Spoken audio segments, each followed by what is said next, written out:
Yo, take it from me. Prison ain't the place to be, but at the end of the day, it's just a test of heart. All right, so boom, this is how it goes.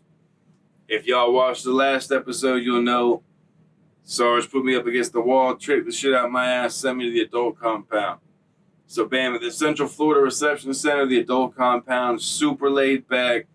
It's people mostly coming and going. They're coming from other camps, getting sent to another, and that's like kind of a hub. Or they're dudes like me that just came from the county jail, only been in there for a little bit, and we're waiting to get sent to the main camp. So bam, I go to the adult compound. I continue to go to medical and classification call-outs so they can continue to figure out kind of who I am and what is the best fit for me, right? So I'm there probably on the adult compound maybe a week and a half before I got shit. Most of that time was in the YO. I spent only a week and a half, 2 weeks on the adult compound. I did, however, finally get to hit the canteen and maxed out on the tobacco. Got packs of Newports, Tops. Those are the roll your owns for y'all that don't know. And shit, Tampa Jewels, the cigars, everything, man, laced up with nothing but tobacco and hygiene, right? Because you can't, at the time, you could have cigarettes on the adult compounds, but not on the YO. So it was, at that point in time, man, I felt like I was doing good. So I'm just in there smoking up a storm, going out the yard, checking that shit out, waiting to get sent. So about a week and a half, 2 weeks in, they come get me. Bam, load it up. First thing in the morning, eat breakfast, get on the bus. This ain't the short bus like what we rode from the county. This is a school bus turned into a prison transport bus that we refer to as the Bluebird, right? So at this point, they shackle you up, waist, legs, hands, all that shit, load you on the bus, right? Now, here's the best advice I could tell you is don't be the guy on the back of the bus. Man, listen here. If you sit in that back row on that bus, they got a pisser all the way in the back. It's like a little urinal, right? But I can't remember if it was clogged or if it just, they had to dump it by hand, whatever, but this thing is full of piss, right? And periodically, as you got to go to the bathroom, you get up, you shackle, hop your way back there. Man, I had to piss. I'm back there fucking bouncing around, trying to piss in this hole. The dude was sitting right there in the bench, trying not to have me piss on him, trying not to have the piss spill out the toilet on him. It was ridiculous, right? Don't be on the bag. We get on the bus. Now, at this point, this is the first, look of outside of prison I've seen in maybe a month and a half, right? 2 months. So I'm loving the ride aside from the restroom accommodations. In the way out in the country, right? It's looking like podunk, middle of nowhere. All of a sudden you see, it's crazy because the entrance to the prison's in the back of the prison. It's really weird, like visitation and all that's in the front, but they take the buses in through the back, and they have like a thing, like at some of the oil change places where they drive over it and they can be underneath of it, looking up and working on the car or whatever. They got some shit like that. So the bus pulls up, they got people looking under it for bombs or hidden inmates or whatever. They got this whole little station. You come in the first gate, and that gate closes behind you before they open the next gate. But right now we're locked in there, so they lead us all off. And it's similar to the reception that we got at the reception center, but they weren't just like firing off, slapping the shit out of everybody like that. Like we kind of a little more accustomed now to prison. It's a little more air of professionality, so to say, but they're still talking shit. You know what I mean? Calling you bitch, stripping you down, talking shit to you. Like, all right. So you get off there, you go straight to classification, right? And they give you your bunk number, where you're staying, which dorm you're in. In my case, it was C dorm. So I think now they got a classification dorm for like when you first come in from somewhere else where you wait in there for a week or two and get accustomed to their rules and go to all your little appointments to figure out your schedule and all that. Because that's the key to doing time is having a schedule, y'all. For real. Every minute of every day got to be accounted for. You feel me? So anyways, I violated day one. day one. They got this shit where you gotta make your bed like military style, like press the corners, like they say they gotta be able to bounce a penny off of it, all this bullshit. Now, I'm 19 or 20 at the time. I'm really not used to hearing no bullshit from nobody, like talking to me like a grown man in my face talking shit, and I can't fire off on them.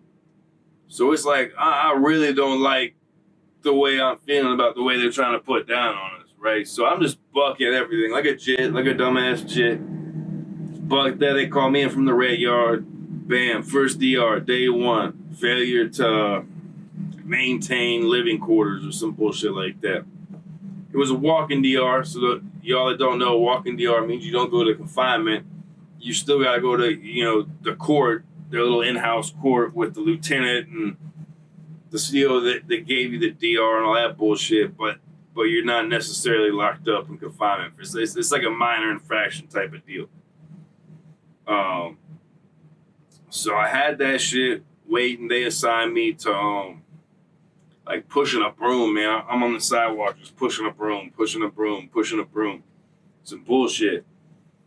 I finally got working at the kitchen back there, cleaning dishes, that type of bullshit.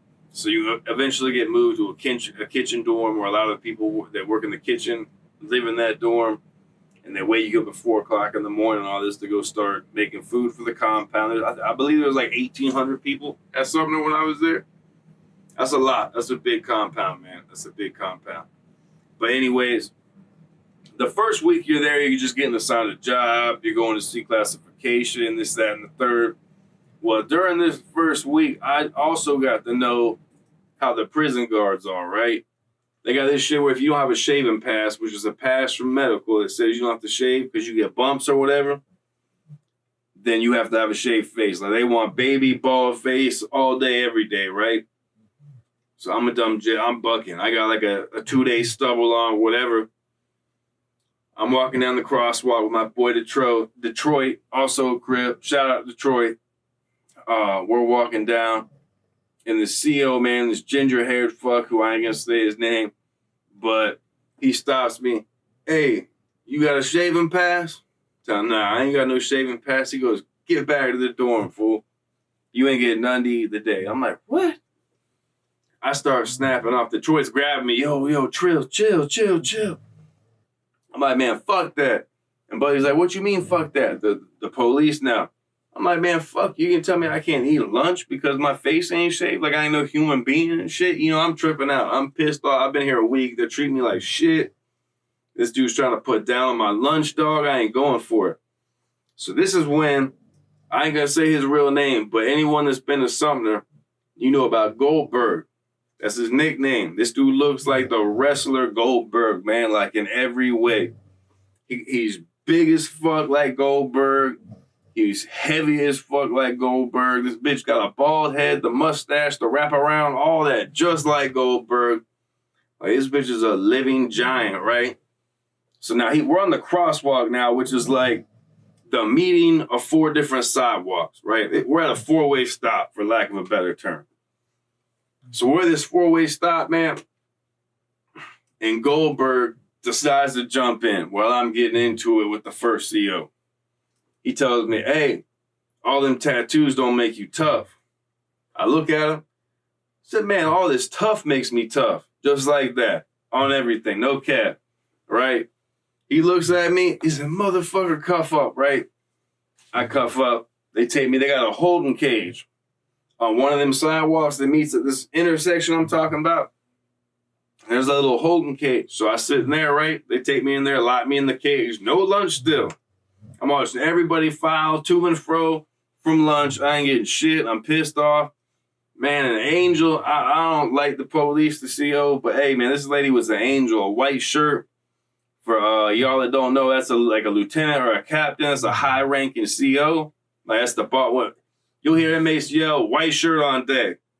That means be on your P's and Q's, man. Because not only do they have like a whole goon squad at their beck and call, but if you're violating and the LT or the captain shows up, which is a white shirt, you hear that white shirt on deck, you keep violating. Not only or you gonna get busted and be fucked off.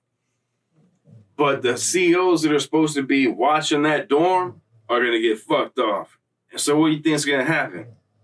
After they take their licking from the white shirt and get a write-up maybe or get chewed out, they're gonna come straight to you and you're gonna wear a second ass whooping or rationing shit from them, right? So I'm sitting there, the white shirt pulls up. She said, honey, black lady, Angel, honey, what's going on? Why are you in this cell or in this cage right here?